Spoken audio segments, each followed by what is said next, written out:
우리가 농락당하고 있는지도 모르겠어요. 위장 살인의 전형이다.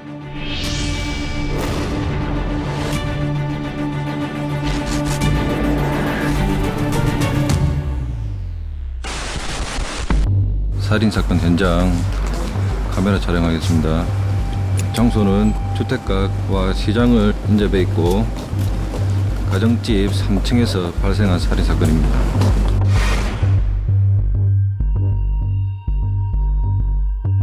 사건이 일어난 곳은 한 상가 건물 4층에 있는 가정집. 좁고 가파른 계단을 조심스레 오르자 꼭대기층의 사건 현장이 나타납니다. 4층 옥상으로 통하는 자물쇠가 열려져 있습니다. 현관 입구 신발장에는 열쇠가 하나 놓여 있습니다. 집 안으로 들어서자 누군가 다급하게 귀중품을 뒤진 듯 거실이 엉망입니다. 안방 곳곳에도 누군가 집안을 뒤진 흔적이 고스란히 남아 있습니다. 텔레비전은 켜진 채로 있고 창문은 열려져 있습니다. 발 묶여 있고 손목 묶여 있고 마스크 목 뒤에까지 테이프가 다 감겨 있는 상태입니다. 이 얼굴을 좀 많이 감았죠. 얼굴은 뒤에 목까지 다 감았으니까.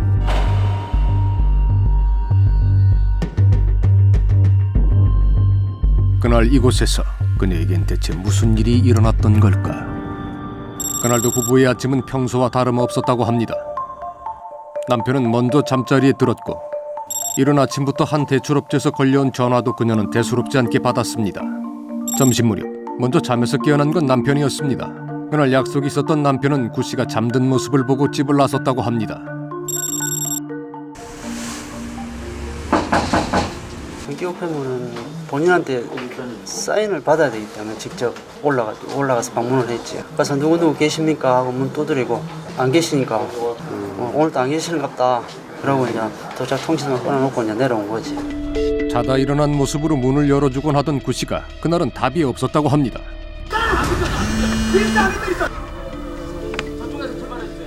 외출을 마치고 돌아온 남편은 여느 때와 달리 현관문이 잠겨있지 않다는 사실을 알아챕니다.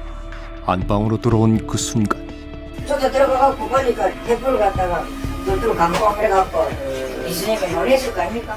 처음 사건 현장을 본 형사들은 모두 강도 살인을 의심했다고 합니다. 외부에서 누군가가 들어와가지고 뒤진 흔적도 좀 있고 밖에 창문이 약간 비닐로 좀 씌워져 있었는데 그 비닐을 약간 째가지고 들어온 흔적도 있고 여러 가지 외부의 침입 흔적이 충분히 보였습니다. 이게 지금 4층이거든요. 내부에서 들어오기가 엄청 힘들잖아요, 지금 장소 자체가. 4층 건물인 피해자의 집 창문을 통해 침입하기 위해서는 이 옥상을 통하는 수밖에 없습니다. 이 앞에가 지금 창문이거든요. 아, 여기로 볼까요? 네, 이쪽으로 내려갈 수가 없어요. 옥상에서 4층 창문으로 통하는 길은 깎아지른 듯합니다. 범인은 대체 어떻게 이 창문을 통해 집 안으로 침입을 한 걸까? 피해자가 쓰던 물건을 부주의하게 엎지르면서 범인은 예기치 않게 집안 곳곳에 자신의 흔적을 남기게 됩니다. 이 발자국을 지울 겨를도 없이 도주한 걸 보면 범인에게는 시간이 그리 많지 않았던 걸로 보입니다. 그런데 우리가 일반적으로 그 청테이프를 가오면은 말린 그런 형태인데 그건 좀 이게 정교하게 반듯하게 좀 감겨져 있다 해야 되나? 피해자를 묶은 청테이프는 정교하고 고른 간격으로 묶여 있었습니다. 청테이프로 숨이 막힌 고통스러운 상황에서 만일 피해자가 저항하거나 살기 위해 몸부림쳤다면 묶인 자국은 이렇게 불규칙하게 남았을 겁니다. 부검 결과 사인은 비구폐색성 질식사. 하지만 피해자의 몸에서 다른 외상이나 저항 흔적은 전혀 찾아볼 수 없었다고 합니다. 청테이프에 의한 비구폐색으로 보기는 하지만 그 전에 사망했을 수도 있다는 거죠. 테이프를 감기 전에 피해자가 살해됐을 가능성이 높다는 얘기입니다. 이 사실을 뒷받침하는 증거가 또 하나 있습니다. 우리 일반적으로 결박을 하면은 손을 뒤쪽으로 주로 많이 감는데 앞으로 좀 결박이 되는 상태하고 구 씨를 제압할 목적으로 테이프를 감았다고 보기 힘듭니다. 바꿔 말하면 범인이 굳이 청테이프로 그녀를 결박할 필요가 없었다는 뜻이기도 합니다. 하지만 범인은 시간을 들여 그녀의 손과 발, 얼굴에 정교하게 테이프를 감았습니다. 다급히 방을 뒤지다가 집안 곳곳에 발자국을 남기고 달아난 것과는 대조적으로 상당히 여유가 넘치는 행동입니다. 그런데 그렇게 여유롭게 범행을 저지른 범인이 대체 왜 범행의 중요한 단서가 될 자신의 발자국을 지우지 못했던 걸까?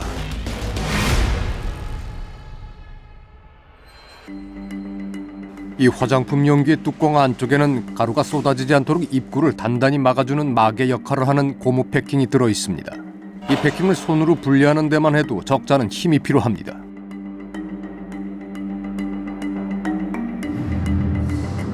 수차례 반복해도 여간에서는 뚜껑조차 열리지 않습니다. 이번엔 뚜껑이 열린 상태에서 떨어뜨려 보겠습니다. 화장품 가루가 쏟아져 나오는 경우는 거의 없습니다. 숱하게 실험을 반복하던 도중 드디어 파우더 가루가 쏟아져 나왔습니다. 사건 현장에 남아있던 화장품 용기는 고무 패킹이 분리된 채 속이 거의 비어 있습니다. 어지간한 충격에도 분리되지 않던 고무 패킹이 분첩과 함께 떨어져 나간 채 발견된 겁니다. 절대 자연스러운 낙하 현상으로는 분리될 수 없는 정도의 강도로 캡이 끼워져 있어요. 그렇다면 저것은 자연스럽게 이탈된 건 아니다.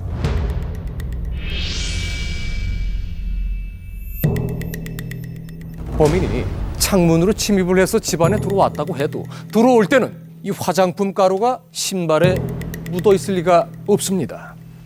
만일 이것이 고의적인 행동이었다면 이 발자국에는 분명 범인의 진짜 의도가 숨겨져 있을 겁니다. 크기가 한 270에서 한 75 정도로 이제 봐졌고요. 현장에서 발견된 족족은 문양을 뚜렷했습니다. 마모 상태는 별로 안 보였습니다. 그리고 일단 신발이 뚜렷하게 상단 부분 같은 경우는 좀 뚜렷했기 때문에 마모는 없는 걸로 좀 봐졌습니다. 범인이 신고 있던 신발은 마모가 거의 안 된 새 신발로 보인다는 겁니다. 이 신발 또한 범행을 위해 준비된 소품이었던 걸까? 족적을 제외하고 범인이 현장에 남긴 게 또 하나 있습니다. 바로 범행에 사용한 이 청테이프입니다. 혹시 범인이 사용한 청테이프 조각에 어떤 흔적이 남아있지는 않을까? 확인 결과 청테이프에서 나온 건 지문이 아니라 장갑흔입니다. 이제 사건 현장이 조금 다르게 보이기 시작합니다. 어떤 금전적인 이익이나 뭐 성적인 이익, 뭐 성폭력의 흔적도 없고요. 그렇다고 피해자의 얼굴이나 머리에 과도한 어떤 폭력의 상처나 이런 것들이 많이 남아있는 것이 아니기 때문에 그래서 살인 자체가 목적이라고 생각이 됩니다. 이 모든 것이 오로지 살인만을 위한 연출이었다면 자신이 살해한 피해자를 청테이프로 감은 행동은 뭘 의미하는 걸까? 불필요함에도 불구하고 결박을 했다라고 하면 상대방을 묶음으로써 쾌감을 느끼고 상대방을 묶어야만 마음의 안정을 얻는 이런 조금 이상 심리가 발현된 그런 경우라고 볼 수가 있습니다. 피해자가 침대 위에 굉장히 사실 단정한 모습으로 누워있고요. 또 옷도 다 입고 있는 상태거든요. 이 말은 피해자 사후에 누군가가 그 청테이프를 감는 동시에 굉장히 단정한 모습으로 피해자를 침대 위에 그 정돈을 시키고 나갔다라는 거죠. 그 최소한 피해자의 시신이 발견될 때 굉장히 어떤 뭐 본인이나 가족의 얼굴에 먹칠을 하는 이 정도의 어떤 모욕감은 피해자에게 주고 싶지 않다. 피해자와 면식 관계가 전혀 없는 범인이라면 이런 행동을 할 리가 없다는 게 전문가의 설명입니다. 이런 사실을 뒷받침하는 제보가 하나 있습니다. 죽은 구 씨는 당시 3마리의 애완견을 키우고 있었습니다. 네, 얼마나 싸놨다고. 그 강아지 그냥 보니까 우리가 그 아줌마를 갖다 먹는 거리 주는데 옆에 있으니까 빽빽 짖던데 우리가 모르는 사람이라고. 짖으면 우리가 다 들리는데. 이 가게와 피해자의 집은 바로 이웃한 건물인데다 건물 자체가 방음이 되지 않는 구조입니다. 그런데 구 씨가 죽은 그날은 이상하게도 개 짖는 소리가 나지 않았다고 합니다. 그 강아지 3마리가 그 아줌마가 죽었으면 가만히 있었겠나. 아유, 그리고 내 소리도 하나도 안 나는데 그건 어찌 된 거고 아닙니까? 범행이 이루어지던 그 시각 3마리의 개들은 왜 짖지 않았던 걸까? 범인은 혹시 이 집에 익숙하게 드나들던 누군가였던 게 아닐까? 이 사건 같은 경우에는 좀 위장 살인의 전형이다 이렇게 볼 수가 있는데요. 어떻게 보면 우리가 농락당하고 있는지도 모릅니다. 죽기 전 한 열흘 정도 됐을 것 같아요. 한 일주일부터 신랑 얘기를 하더라고요. 이제 가게 오면서. 예. 재정 상태고 그만 만나기 전에는 안 그랬어 땜땜무치였거든요. 니네 진짜 꼼새라면서 내가 맨날 집 앞 놀랬거든요. 또 느닷없이 4월 중순인가 돼서 지 죽기 전에 친구야 되면서 4천만 원만 우리 집에서 내가 그 얘기 안 하더라. 우리 집에 와갖고 밥 먹으면서 4천만 원만 빌려달라는 거야. 신용불량자인 남편의 사채 빚을 떠안게 되면서 당시 돈 문제로 고민이 깊었다는 겁니다. 확인 결과 당시 죽은 구 씨에게서는 곳곳에서 빌린 4천만 원가량의 빚이 있었습니다. 구 씨가 원한을 살 만한 뭐 행동이나 그런 정황들이 있었을까요? 성품 자체가 그랬지. 굉장히 검소하고 살라고 노력도 많이 했고 참 불쌍한 사람이라. 그 아줌마가 막 이런 걸 저런 걸 다 떠나서 우리도 살라고 노력한 사람들 있잖아요. 사치 안 부리고. 남자는 그런 아내를 앞세워 수차례 돈을 빌려가곤 했다고 합니다. 보면 느낌이 올 거 아닙니까? 우리들은 이거 오래 해가지고 돈 깨물 사람, 도망갈 사람, 애밀 사람 5분만 이야기도 막 그게 직감적으로 이거 한다. 그 사람 보면 안 된다 하면 저거 마누라랑 같이 가고 같이 사이가지고 그래주기 시작했는데 세금조차 제때 내지 못할 만큼 빚이 불어난 건 순식간의 일이었습니다. 그 죽을 때 돼서 엄청 상황 안 좋았어요. 경제적으로. 나중에 그게 일을 하는 사람들이 거기서 집합소가 되어버리는 걸 알고 있는데 거듭하면서. 그런데 사건 직후 동네에 묘한 소문이 돌았다고 합니다. 12월 달인가 겨울인가 가을인가 결혼식 올리고 그 이듬해 죽었거든요. 그 너무 막 아이러니하잖아요. 보험도 많이 나눴더라. 죽은 그날에 그 신랑이 보험회사 전화했다 하대. 여자 보험 들어놓은데. 9년 가까이 동거 생활을 해왔던 두 사람은 사건이 일어나기 불과 7개월 전 조촐한 결혼식을 올렸습니다. 남편은 정오 무렵에 일어나서 외출 준비를 했다고 합니다. 그는 외출 직전 구 씨가 잠에서 깼고 그녀와 가게 일에 관한 대화도 나누었다고 진술을 했습니다. 남편이 외출한 시간이 오후 1시이므로 그 시간은 12시 10분에서 1시 사이의 일일 겁니다. 그런데 이 시각 구 씨는 가장 친한 친구에게 걸려온 두 통의 전화를 받지 못했습니다. 하지만 남편은 자신이 집을 나설 때까지만 해도 구 씨가 살아있었다고 주장합니다. 남편의 말이 사실이라면 범행 시각이 좁혀집니다. 우체부가 방문한 것이 오후 2시경이니까 범행은 오후 1시에서 2시 사이 1시간 남짓한 동안 일어났을 가능성이 큽니다. 정교하게 현장을 위장해 놓은 이 모든 일이 현실적으로 시간에 쫓겨 이루어졌다는 얘기입니다. 신속하게 사람을 살해하고 나서 그 이후에 그 범죄자의 어떤 신원을 찾지 못하게 하는데 범인이 굉장한 노력을 쏟았거든요. 그 말은 일단 피해자가 사망함으로 인해서 본인의 이익은 달성이 되었고 그 이후에 수사 과정에서 본인의 신원이 드러나지 않는 데에 최대한 범죄자가 노력을 기울일 만한 이유가 있다는 거죠. 지나치게 테이핑을 갖다가 굉장히 꼼꼼하게 했어요. 그래서 그 사람이 그런 행위를 했을 때 굉장히 시간적 여유와 상황적인 파악을 잘 하고 있다라고 하는 것을 현장 증거로서 보여준다라고 하는 것이죠. 범인이 침입한 곳이 창문이 아니었다는 점에도 다시 한번 주목할 필요가 있습니다.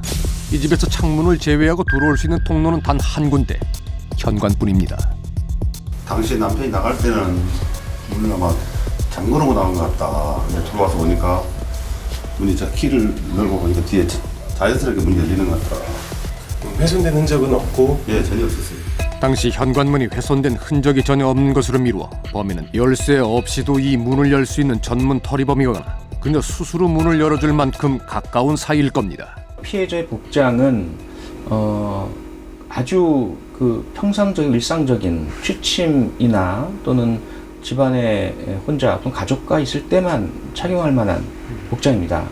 피해자가 전혀 어떤 외부인을 예상하거나 맞아들일 준비가 전혀 안 돼 있는 상태다. 그렇게 본다면 이미 그 가해자가 피해자와 전혀 거리낌이 없는 그런 가까운 사람일 가능성이 있고요. 현장에 남아있는 족적은 남편의 발 크기보다 한참 큽니다. 하지만 족적이 위장됐을 가능성이 큰 이상 남편의 얘기를 직접 들어볼 필요가 있습니다. 구 씨가 죽은 지 얼마 되지 않아 남편은 부산을 떠났다고 합니다. 박 씨는 지금 어디에 있을까? 아드님 여기 어쩌요 한국에.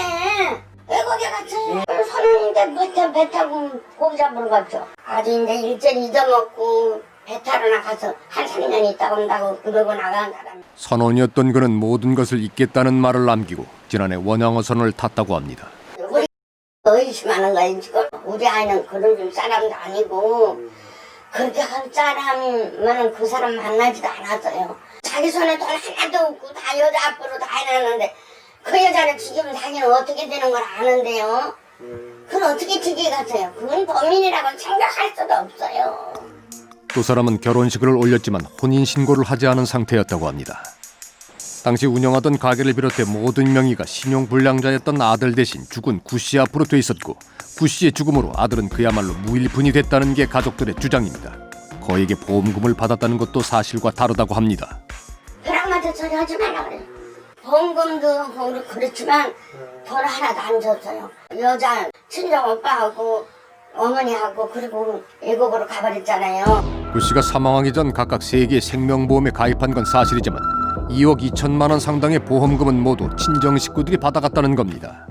내가 봤을 때 그 남자한테 이 여자분이 꼭 필요한 존재였어요. 그 업장 장사 자체를 거진 여자분이 그분이 하셨어요. 그러니까 실생활 수입이 그분한테서 다 나오는데 그분이 계셔야 되는데 결론에 그분 그래 되자마자 물론 자기 신경 변화도 있었겠지만 그 가게에 장사를 못 버티고 금방 무너지잖아요.